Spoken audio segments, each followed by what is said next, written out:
Aí, esses dias, quando eu tô lá em Portugal, conhecendo a rua, tem um jovem evangelizando com violão.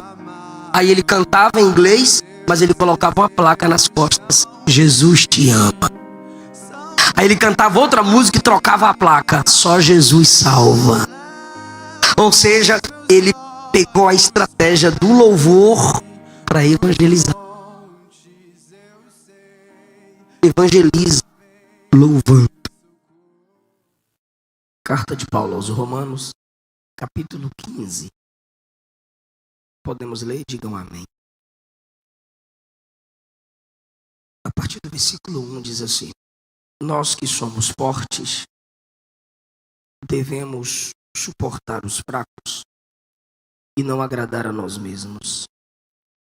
Devemos agradar ao próximo visando ao que é certo, com a edificação deles como alvo. Pois Cristo não viveu para agradar a si mesmo.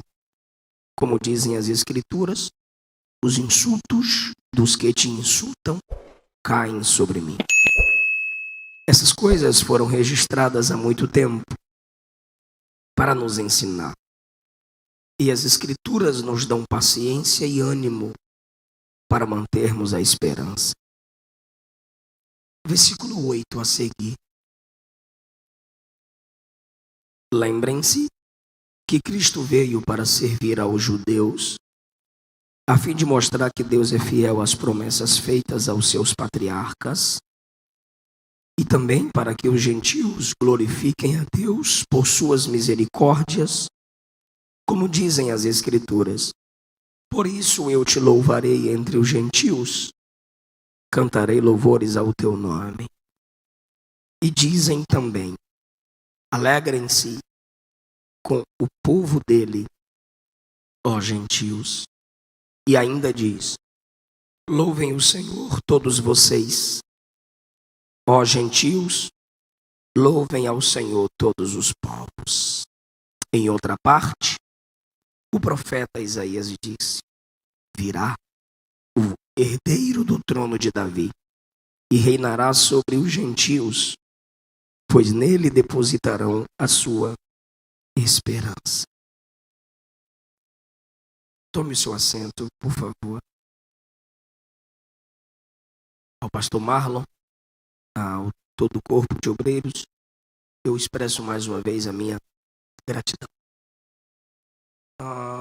Queridos, devido à mudança de clima, minha voz sentiu, e eu preciso muito de sua atenção. Aos poucos a voz vai aquecendo.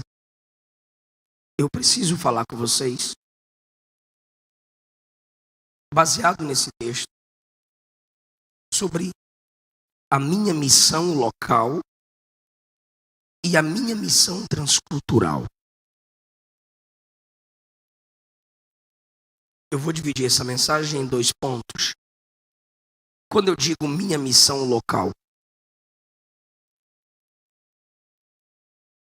e a minha missão transcultural, eu estou me responsabilizando como igreja sobre esses 2 pontos. Eu li Romanos 15 apenas por esse propósito. A minha missão local e a minha missão transcultural. Se eu faço parte da igreja de Jesus, eu tenho que ter plena consciência dessas 2 coisas. E isso é basilar para quem se diz servo de Deus. Quando Paulo escreve à igreja em Roma, primeiro, ele dá muita doutrina. Essa é a carta mais teológica do Novo Testamento. É a carta que impactou.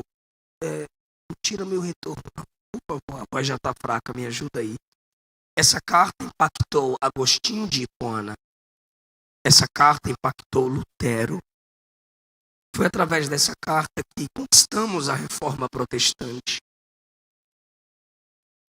O propósito de toda essa carta, além de seu compêndio teológico, é arrecadar valores monetários para as congregações missionárias a partir do versículo 16, Paulo diz que ele precisa conquistar a igreja para que o ajude e para que essa igreja ajude outras igrejas necessitadas, pois a oferta, o sustento de missionários faz parte da nossa missão.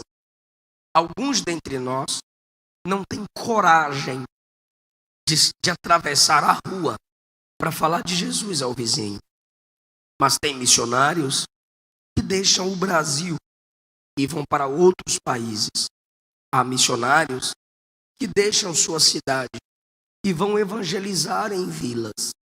Eles precisam de nossa oferta. Eles precisam do nosso dinheiro. Paulo pede que a igreja se disponibilize a gerar frutos de oferta para o sustento da obra missionária. Eu percebo que há uma guerra espiritual quando se trata de dinheiro na igreja. Alguns ultrapassam o limite e trazem para a igreja a falsa teologia da prosperidade, da riqueza fácil. E por causa dos pregadores dinheiristas e amantes do dinheiro, nós evitamos falar sobre dinheiro, quando a Bíblia fala mais sobre dinheiro do que sobre fé. Porque tem coisas que você não vai conquistar na vida com fé, é com administração. A Bíblia ensina, e por causa dos falsos, nós não queremos pregar a verdade por causa dos falsos. Um outro problema é que todo ano você renova a sua conta com a Netflix, com a Premiere. Seus planos de entretenimento aumentam, mas a oferta para o missionário não aumenta. Continua 10, 12, 15, 20 reais. Eu não estou dizendo que esse valor seja pouco. Na realidade, eu não estou criticando o seu valor. O que eu estou dizendo é, se todo ano você renova seus entretenimentos e você sustenta essa máquina de entretenimento para distrair a mentalidade humana, por que você não tem o mesmo esforço para sustentar missionários que estão fazendo o que você não faz, orando por quem você não ora? E Paulo diz aos Filipenses, no capítulo 4, que quando nós sustentamos a obra missionária, Deus deposita o fruto na nossa conta. Sabendo o propósito do capítulo 15, que é chegar nesse ponto de arrecadar dinheiro para a obra missionária, é o que ele faz a partir do versículo 23. Vamos ao primeiro ponto, o cuidado com a igreja local. Ele diz no versículo 1, nós os fortes devemos suportar os fracos. Paulo se coloca entre os fortes. Talvez você diga, na igreja ninguém pode dizer eu sou forte. Não, mas Paulo está dizendo nós os fortes. Ele se coloca no meio dos fortes. Ele diz, temos que suportar. Suportar é ser suporte. Os fracos. Forte em quê? Na dependência da graça. Porque a maioria dos primeiros cristãos vieram do judaísmo. E como eles vieram do judaísmo, eles confiavam em suas obras para a salvação. E isso Paulo chama de fraqueza. Por que nós, assembleanos, vestimos-nos de modo diferente? É para ser salvo? Se for, é legalismo. Por que nós, assembleanos, temos uma aparência, na maioria das vezes, diferente de quem está no mundo? Isso é resultado da salvação. Isso é amor pela santidade. Isso é guerra contra a devassidão. Agora, estabelecer isso como regra para a salvação te torna fraco. Os judeus confiavam em suas obras e em sua aparência para a salvação. É disso que Paulo trata aqui, é disso que Paulo trata na carta aos Gálatas e na carta aos Colossenses. É quando eu confio que o meu terno me dignifica como homem de Deus. É errado. É quando eu confio que o tamanho do meu cabelo me dignifica como homem ou mulher de Deus. Está errado. Isso não dignifica, isso não atrai a obra da salvação de Deus em você. Isso pode ser prova da salvação de Deus. Isso pode ser respeito pelo ambiente que você congrega. Porque protocolo não se muda, se adapta. Não, pastor, mas eu quero ser um crente mais liberal. Vá para a igreja preta. E respeite a igreja onde você congrega. Aqui é assim. Não gosta? Mude. Agora, aqui, querendo se sentir o bonzão, a boa zona, querer mudar um costume local, você se torna um instrumento de Satanás entre nós. Isso é fraqueza. Se você reconhece que depender de suas obras para a salvação é fraqueza, aí a igreja vai te suportar. Porque tem um legalista com sua fraqueza de depender das obras para ser salvo. Se eu não fizer isso, eu perco a minha salvação. Tem outro tipo de gente que quer se tatuar todo, meter um monte de alargador, mete um monte de pince no nariz, na fuça, nos lábios e começa a dizer, isso aqui é liberdade, isso aqui é salvação. Também não é.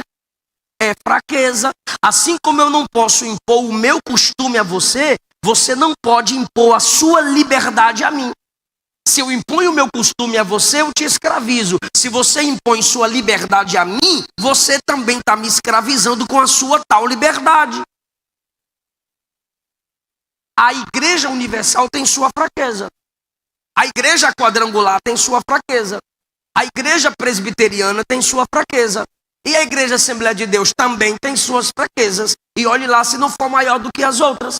E o que a gente tem que fazer? Suportar uns aos outros. Eu, assembleano, suporto a fraqueza do outro. O outro vai suportando a minha fraqueza. Agora, e por que eu digo que nós podemos ter mais fraquezas? Calma aí, irmão, não vai inventar coisa não. É porque nós somos o maior ramo do cristianismo no mundo, os pentecostais. A Assembleia de Deus é a maior igreja no Brasil. Família maior terá mais problema. O que a gente tem que fazer? Desde que não se negue a trindade, a gente suporte. Desde que não se negue que a salvação é só em Cristo, a gente suporta. Desde que não negue que a Bíblia é palavra de Deus, a gente suporta. Agora, se começa a negar os princípios basilares da fé, aí é herege. Entra o Salmo 15. A gente despreza quem tem comportamento desprezível. Aí entra o texto de ontem. Nem se sente à mesa para comer com esse que se diz irmão, mas quebra os princípios de Deus. Quando é que eu sei que o irmão é fraco e precisa que eu seja suporte? Quando ele necessita de ajuda espiritual, psicológica, até financeira. Mas tem um tipo de crente que pensa que sua necessidade financeira é uma fraqueza permanente. Ele gosta que as pessoas sintam dó dele. Ela gosta que as pessoas sintam pena dela. E não é assim que a Bíblia ensina. Olha o que diz o texto. Nós, os fortes, devemos suportar os fracos, primeiro, sem agradar a nós mesmos. Ou seja, quando você é suporte para a vida de alguém, às vezes isso tira seu sono, tira o dinheiro de sua conta, tira seu momento de lazer, não agradando a nós mesmos. Segundo, devemos agradar o próximo visando o que é certo. Eu vou te ajudar naquilo que é certo, mas eu não posso ficar escondendo o seu pecado. Eu vou orar com você para você se fortalecer. Vamos jejuar junto. Vamos montar uma equipe para te acompanhar na oração. Agora, esse pecado teu, meu irmão, você tem que confessar. tem que ser tratado. Eu tenho que agradar o próximo naquilo que é certo. Fala certo. Tá com a Bíblia não, irmão? Agradar o próximo naquilo que é certo. Ou seja, está acima de sentimento. É princípio. Primeiro, agradar o próximo, às vezes me desagradando. Segundo, agradar o próximo naquilo que é certo. Terceiro, para a edificação dele. Existem pessoas que a gente está ajudando financeiramente e nós estamos destruindo. Na minha família, estava com esse negócio. Pede dinheiro para Zeu, que me chama de Zeu. Pede dinheiro para Zeu. Pede dinheiro para Zeu. Eu vou começar a pagar curso para esse povo. Juntei com a minha esposa e começamos a pagar cursos. Como meu pai dizia na Bahia, não dê o peixe, dê a rede para que ele pesque. Então, às vezes, nós temos que ser bênçãos para os outros, não sustentando sua preguiça, não sustentando o seu desânimo com a vida, mas fazendo-o despertar para entender quem ele é em Deus. 3. Cristo não viveu para agradar a si mesmo. Ou seja, devemos ajudar o outro, ajudar os irmãos necessitados e fracos. Existe o fraco legalista, que é aquele que confia nas suas obras para a salvação. Existe o fraco que pensa que é a sua liberdade, que prova que ele é salvo, uma liberdade só de aparência. E existem vários tipos de fracos na igreja. Agora, aquele que brinca com o pecado, ele não precisa de suporte. Aquele que brinca com o pecado e vai para a internet zombar da igreja, não é o fraco que a gente tem que suportar. Viu, turminha do não julgueis, net crente? Aquele que cai em pecado e vai para a internet zombar da igreja, a igreja tem que ir para cima e dizer, cala a boca, tu ganhou muito dinheiro com nós. Cala a boca, respeite quem gerou você. Cala a boca, respeite quem fez o seu nome. Peça ajuda da igreja. Peça a oração da igreja, se submeta à autoridade que Deus deu à igreja, mas não venha criticar a igreja. Suportar o fraco, irmão, é olhar para quem está tendo desvios doutrinários, abrir as escrituras e falar, volta para o caminho certo. É assim que a Bíblia diz, se ele te der ouvido, considera irmão, Mateus 18, mas se ele não ouvir a igreja, exclui e considera pecador. É isso que a Bíblia ensina.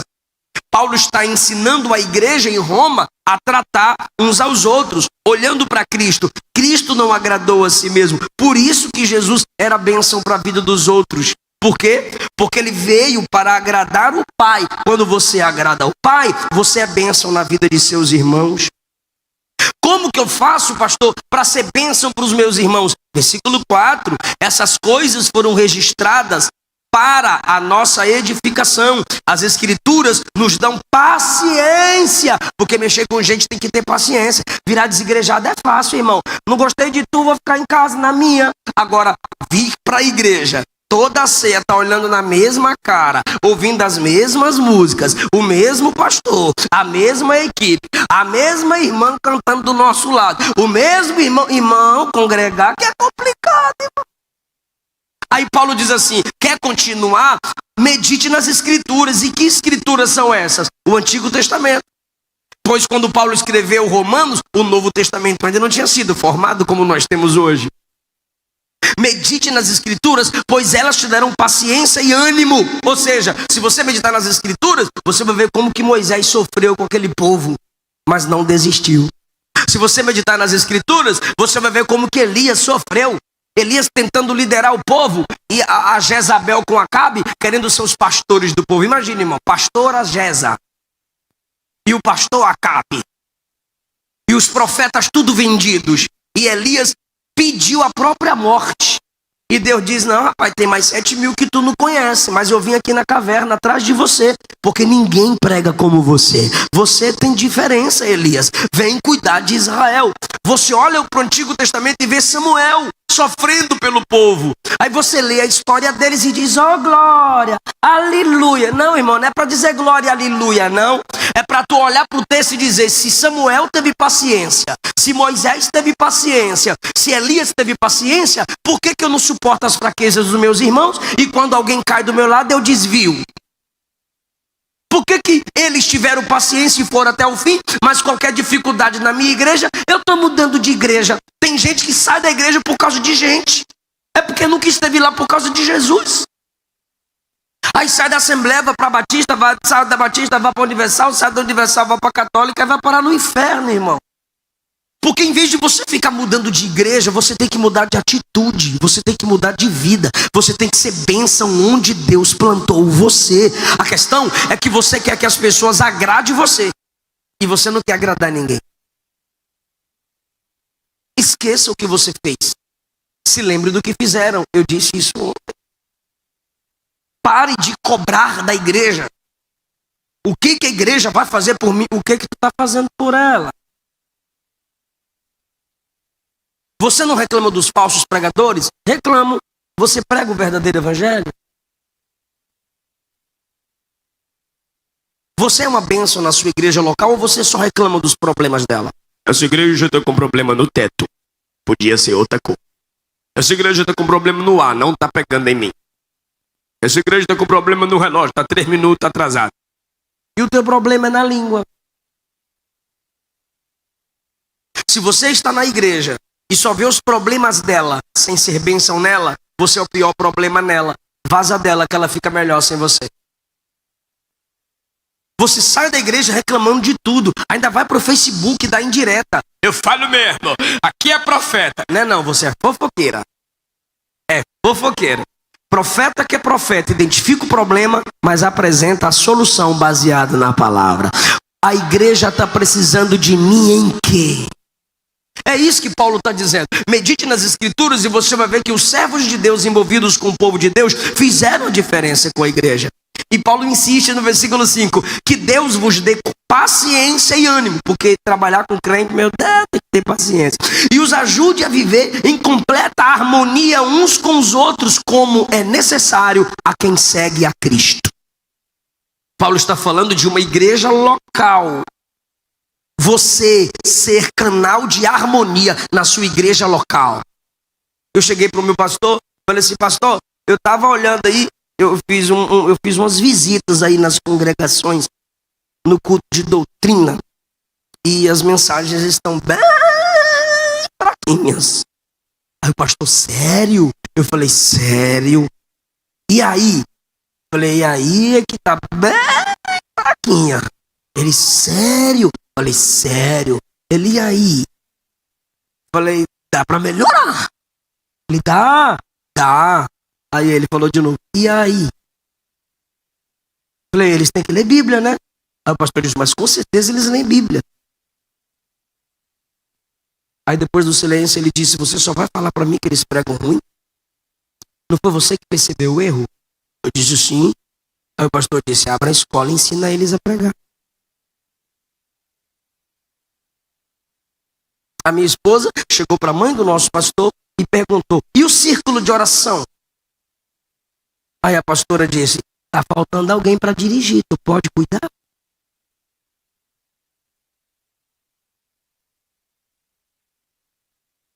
Se você identifica o problema e não se apresenta como solução, irmão, é melhor fechar a boca, tá?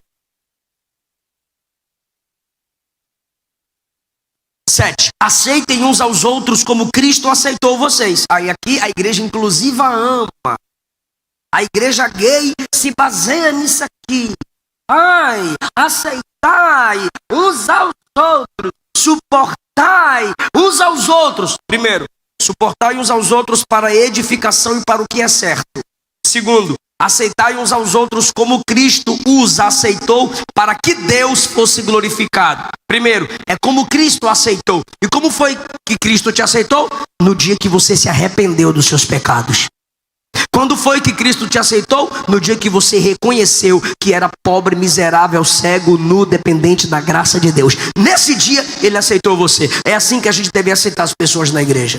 Se você reconhece que é dependente de Deus. Segundo, devemos aceitar uns aos outros como Cristo nos aceitou para a glória de Deus. Eu preciso te aceitar desde que o resultado dessa aceitação gere glorificação ao nome do Senhor. Se no fato de eu aceitar você em nosso meio vai gerar escândalo ao nome de Deus, vai ferir a igreja, vaza. Eu tenho que te aceitar no que te edifica, para o que é certo e para a glorificação. Alguém está entendendo isso aqui? Para a glorificação do nome do Senhor. Paulo primeiro trata a igreja local. Depois que ele trata o problema da igreja local, olha a voz, aqueceu e mudou. Agora! Mudou. Aí, quando ele trata o problema da igreja local, ele diz assim: lembrem que Jesus veio e serviu aos judeus. A sua versão, se for mais antiga, está escrita assim: Jesus veio debaixo da circuncisão. É para dizer judeu, que o judeu é circuncidado. Jesus veio e serviu aos judeus para mostrar que Deus é fiel às promessas feitas aos patriarcas. O que Paulo está dizendo? Dos patriarcas veio Jesus. E a promessa feita aos patriarcas é que Jesus viria deles.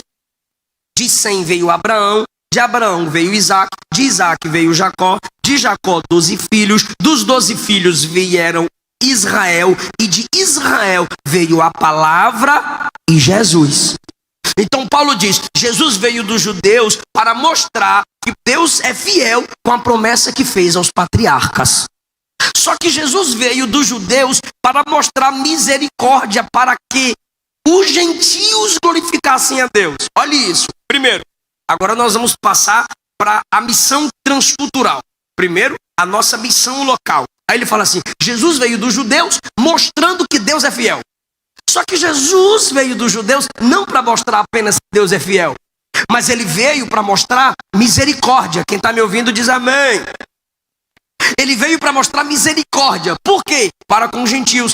Por que com os judeus é fidelidade e com os gentios é misericórdia? Porque os judeus estavam debaixo da aliança, desde o Antigo Testamento. Os gentios estavam fora. Para os gentios serem alcançados e trazidos para debaixo da promessa, é misericórdia. Porque Deus não tem aliança com eles, como aconteceu com os patriarcas. Então Jesus pregando, se entregando por todos, é a misericórdia de Deus mostrada aos homens. Pregar só para o judeu era missão apostólica, porque Paulo era judeu. Pregar para crente é uma missão eclesiástica. Agora, cuidar da obra missionária para que ímpios sejam alcançados, isso é misericórdia. Quem é gentil? Todo aquele que não é judeu. Vou perguntar, quem é gentil?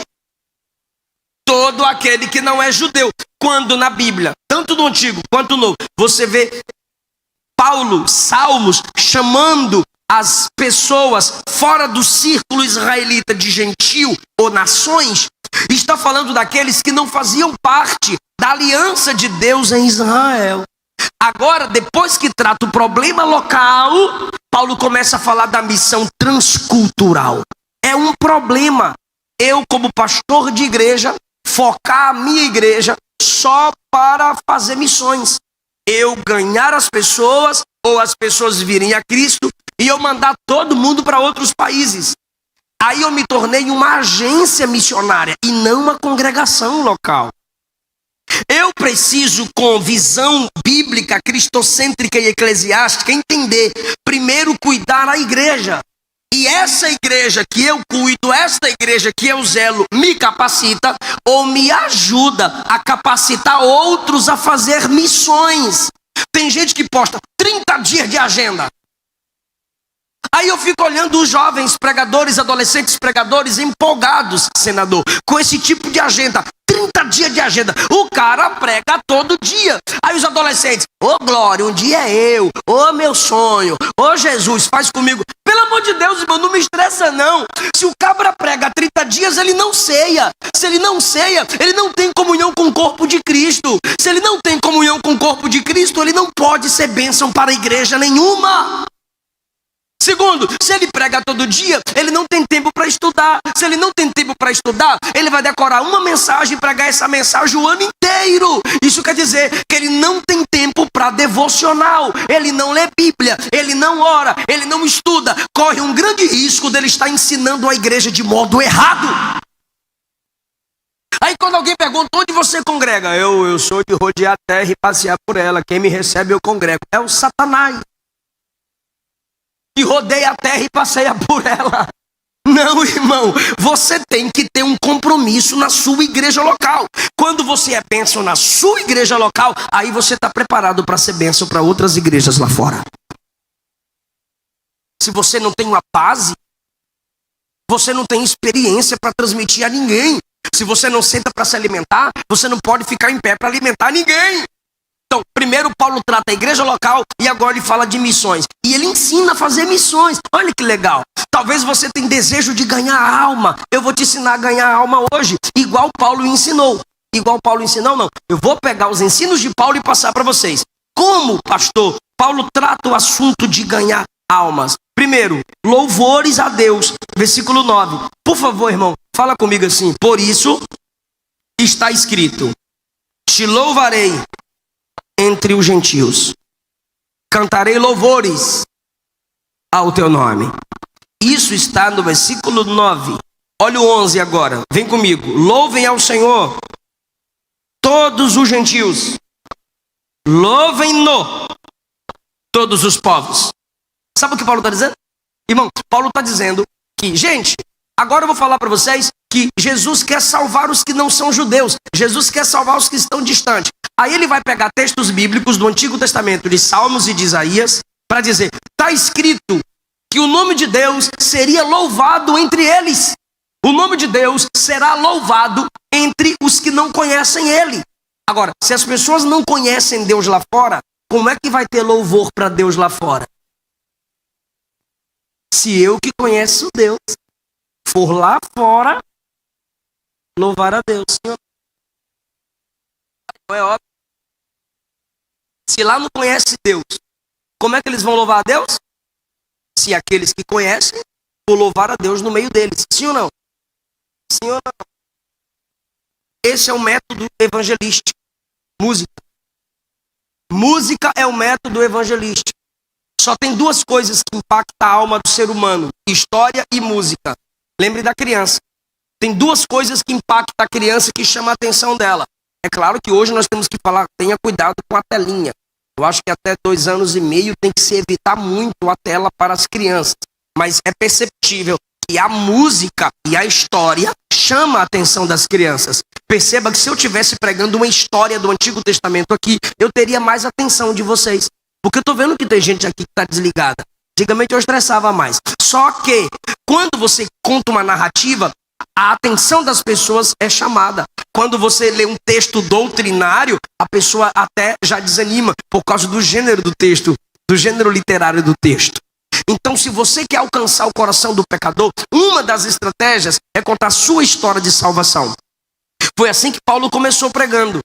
Atos 9, Atos 22, 23, é Paulo contando suas experiências de salvação.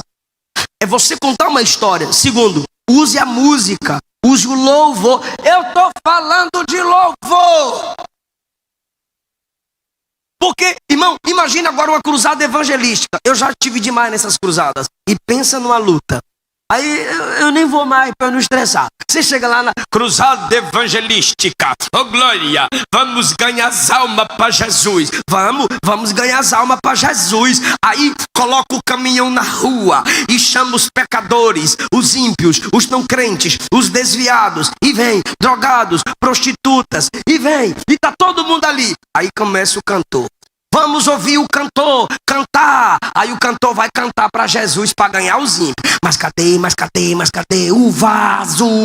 Onde o vaso está? Mas cadê o vaso? Aí de repente eu imagino a cara do ímpio. Ele quer ir no banheiro. O vaso ajuda ele com o vaso. Agora vamos ouvir a irmã cantar. Só ímpio, só pecador ouvindo o culto. Aí vem a irmã cantar. Tem sabor de mel, a minha vitória tem sabor de mel. Quem não me ajudou vai se arrepender. Eu vou crescer e você não vai. Eu vou prosperar e você vai ficar para baixo. A roda vai girar, eu vou ficar famoso e você não vai. Aí o pecador diz, rapaz, isso aí quer ser crente. Eu quero esse negócio para mim mesmo. Muita gente humilhou eu, agora eu vou dar a volta por cima. Eu vou arrebentar mesmo com quem me humilhou eu. O que você está fazendo com o evangelho? O que você está fazendo com a alma do pecador? Eles não entendem o nosso evangeliquez. A maioria das músicas são antropocêntricas. A minha esposa é cantora, é uma luta para achar uma música mais ou menos bíblica. Esses dias eu falei, eu vou compor. Aí eu peguei o violão, falei, Gideão. Ela, não, amor, para. Não, irmão, mas pelo amor de Deus, é uma luta para provar uma música. Ah, pastor, música não é teologia. Na igreja, a música tem que ser teológica. Se é louvor, irmão, o que é louvor? Diga, é elogio. Se louvor é elogio e tu diz que vai cantar para Jesus, mas só fala para o homem, tu está idolatrando o homem em vez de louvar Jesus. Você percebe que esses artistas do mundo não gostam de músicas cristocêntricas, de hinos da harpa, não gostam de pregadores que pregam arrependimento? Por que tu me convida para essas festinhas deles? Por que não chama Vitorino Silva? Não chama. Chama quem canta assim, ó. Você é lindo, não pode sofrer. Deus ama muito você, você vai vencer. Você vai vencer, o ursinho de Jesus, bonitinho. É claro que eles vão gostar disso. Então, irmão, ou você evangeliza musicalmente com músicas cristocêntricas, ou você está perdendo seu tempo e você não está cantando para Jesus, você está cantando para homem. Sabe como nossos avós fizeram a Assembleia de Deus crescer? Já preguei muito em roça com os meus avós, sem energia, só a luz de vela. E pastor passava na porta da minha avó, lá na Bahia, Serra Grande, e a gente ia andando, passando de porta em porta, evangelizando, para que à noite chegassem no culto. Sabe qual eram os hinos? Sangue de Jesus foi na cruz, plena paz e santo gozo, breve verei o meu Jesus. Hinos bíblicos cristocêntricos, e à noite os pecadores estavam entendendo que é só pela graça, é só pela cruz que existe salvação. A primeira vez que eu fui pregar em Portugal, eu falei pro pastor, me leva para eu conhecer Portugal, aqui tem um monte de coisa velha, eu gosto, eu sou antigo, eu sou raiz, eu gosto de coisa velha, antiga. E o pastor me levou para ver aquelas construções antigas, e chegamos numa praça, tinha um jovem evangelizando, mas lá tem que ter autorização para evangelizar. Duas coisas que tem que ter autorização: pedir esmolas e evangelizar. E quando é para falar de Jesus, tu sabe que não é fácil. Meu Instagram mesmo é bloqueado em 27 países. Por causa do que eu prego. PT também não presta. Aí, esses dias, quando eu estou lá em Portugal, conhecendo a rua, tem um jovem evangelizando com violão. Aí ele cantava em inglês, mas ele colocava uma placa nas costas: Jesus te ama. Aí ele cantava outra música e trocava a placa: só Jesus salva.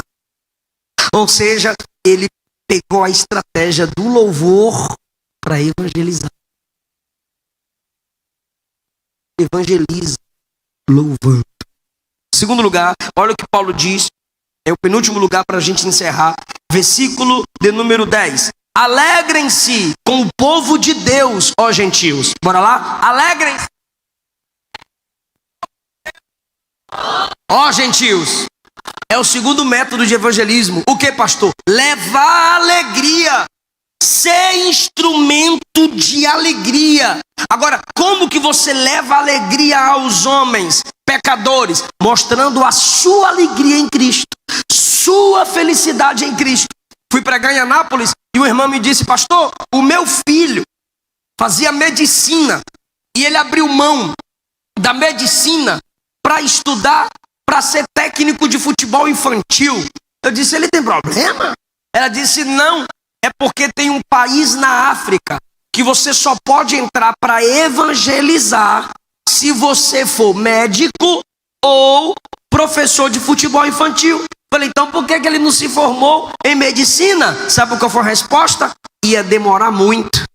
O curso para ser professor de futebol infantil é a metade do tempo para se tornar médico. Então ele tinha tanta pressa para ir fazer missões que ele estudou para ser professor de futebol infantil. Entrou no país, pastor, e todo mês a gente manda dinheiro para arrecadar bola, chuteira e ajudar a quadra. Falei, que legal. Aí, pastor, ele já tem 100 alunos e ele deu alegria para esses 100 alunos quando entrega bola, entrega tênis, chuteira, uniforme e vai a Bíblia junto. Essas 100 crianças trouxeram 100 pais para Jesus, pastor. Hoje o meu filho é professor de futebol infantil e é o pastor lá da quadra. Esses dias eu fiz uma live com o pastor Elias de Minas Gerais. Está no meu Instagram. Ele tem uma agência missionária. E ele estava pedindo no meu Instagram uma oferta. Ele precisava de $1.000. Sabe para quê? Para abrir poços artesianos na Índia. E ele mostrou um vídeo, tá lá no meu Instagram. Ele mostra o vídeo que quando o poço é aberto, a máquina desce. Quando a água sobe, irmãos, as pessoas pulam, as pessoas vibram com o poço. Aí quando as pessoas estão felizes com o poço, o pastor sobe numa pedra e começa a dizer: tem uma água eterna, que dá vida eterna, que mata a sede da alma do homem. E ele começa a falar de Jesus. Essa é uma estratégia, levar alegria ao coração do pecador. Irmão, se você chega para os ímpios e só prega sobre o pão do céu, mas você não consegue colocar o pão na boca do faminto, você não consegue vestir uma criança, calçar uma criança, talvez você tenha mais dificuldade para ganhar aquela vida para Jesus. A igreja precisa se pôr como instrumento de alegria. Glória a Deus por essa palavra. Terceiro e último lugar. Olha a estratégia que Paulo ensina para mostrarmos o evangelho da salvação para as pessoas. Terceiro e último lugar, versículo 12. Em outra parte, o profeta Isaías disse: virá o herdeiro do trono de Davi e reinará sobre os gentios, e nele os homens depositarão a sua esperança. Quer mostrar ao homem o evangelho de Cristo Jesus? Chega lá e fala assim: olha, nós temos um reino, um governo na terra, governos que se levantam e caem, governos falíveis, governos falidos. As nações que mais sofrem são as nações debaixo de governo comunista, socialista. E o que a igreja chega lá e diz? Há um governo perfeito que está chegando, o Rei dos Reis está vindo e ele fará um novo céu e uma nova terra. A igreja tem que mostrar para os homens que os tronos dos homens se levantam e caem, mas há um rei que eternamente reina. Ele governa sobre tudo e sobre todos. Qualquer homem em quem a gente vota, como tem um senador, como temos vereadores, como temos deputados, esses homens em que nós acreditamos, eles têm que ser um reflexo antecipado. É mínimo, mas deve ser um reflexo antecipado desse governo que virá. As nações estão entristecidas com seus governantes, mas a igreja continua dizendo: só um é o rei perfeito, só uma é a lei perfeita, só um povo é súdito do verdadeiro reino, e esse povo é a igreja. Quem faz parte da igreja está debaixo desse reino perfeito. Quem faz parte da igreja tem essa esperança. Um dia tudo vai voltar a ser como era dentro do jardim do Éden. Um dia só a igreja reinará com Jesus. Não haverá corrupção, não haverá mentiras, não haverão impostos abusivos, não haverão guerras, não haverão rumores de guerra, não mais haverá maldição, porque o Rei Jesus está voltando. Aleluia! Então o que a gente tem que fazer? Vamos pregar que ele está vindo. Vamos pregar Maranata. Vamos dizer: vem, Senhor Jesus. Aleluia.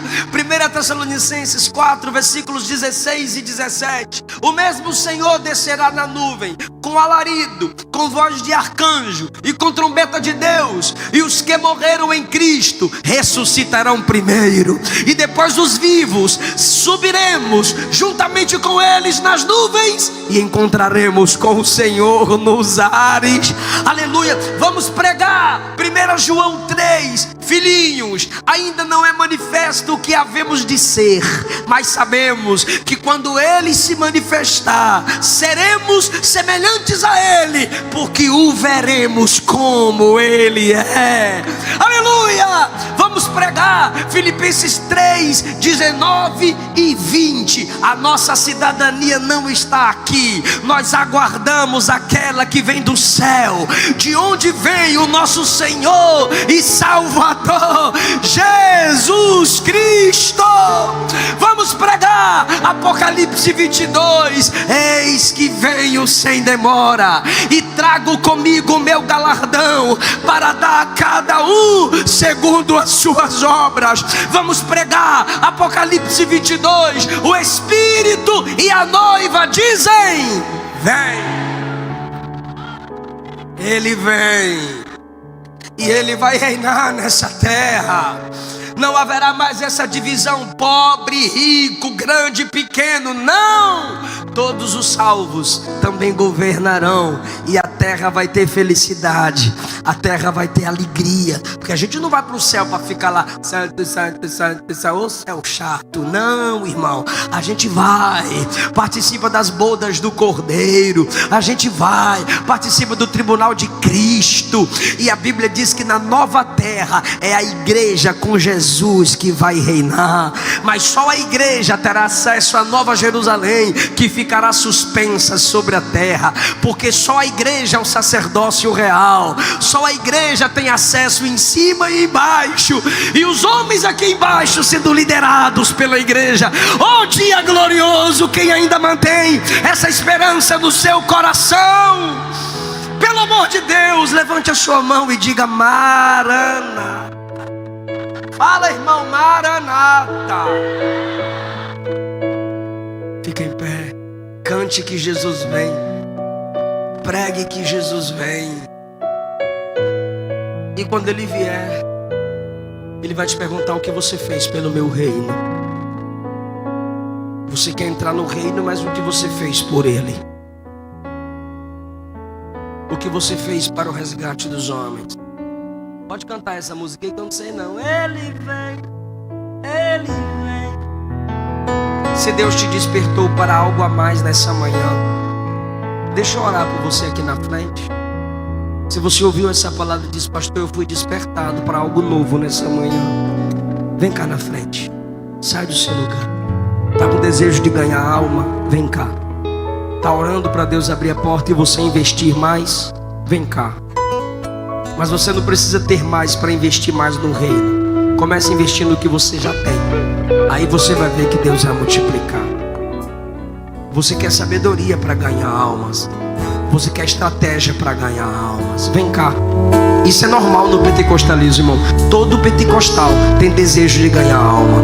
Se não tiver, não é pentecostal. Não é bíblico, não é. Aleluia.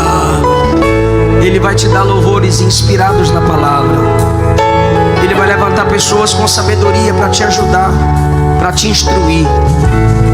Ele vai te dar graça para você ser uma bênção na sua igreja, e isso vai te dar testemunho para ganhar almas para Jesus.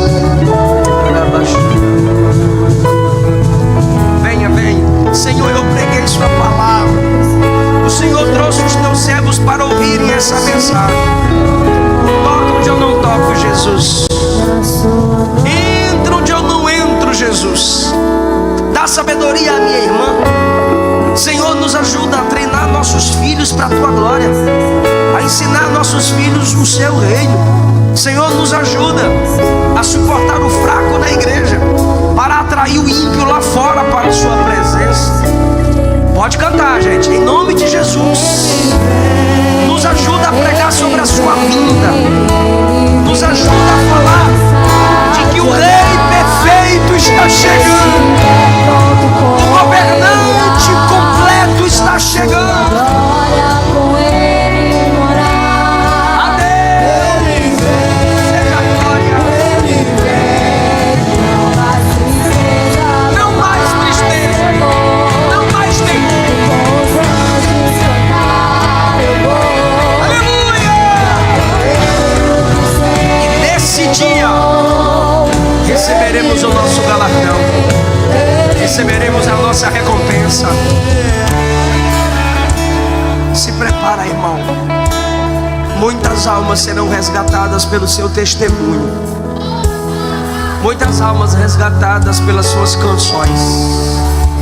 Muitas almas saindo